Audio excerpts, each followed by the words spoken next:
Magandang araw! Welcome sa Damdaming Makabayan. Pag-usapan natin itong ad hominem ni Attorney Panelo.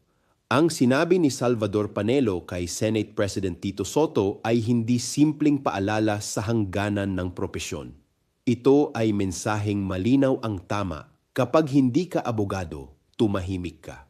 At kung ganoon ang lohika, hindi lang senador ang pinapatahimik kundi ang mismong mamamayan. Ang Senado ay hindi eksklusibong teritoryo ng mga abogado. Ito ay institusyon ng bayan. Ang batas ay hindi pag-aari ng may titulo, kundi kasangkapan ng taumbayang direktang naaapektuhan nito. Ang tungkulin ng mga eksperto ay magpaliwanag, hindi mangmaliit. Ang tungkulin ng mga halal ay makinig, hindi magsara ng pinto. Sa huli, malinaw ang nangyari, hindi argumento ang ibinigay, kundi ad hominem.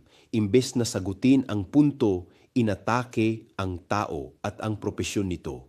Kapag ang pamantayan sa pakikilahok sa usaping bayan ay pagiging abogado, malinaw ang ipinahihiwatig nito. Ang demokrasya ay para lamang sa iilan. Hindi ito pagtatanggol sa batas, kundi pagbusal sa mamamayan.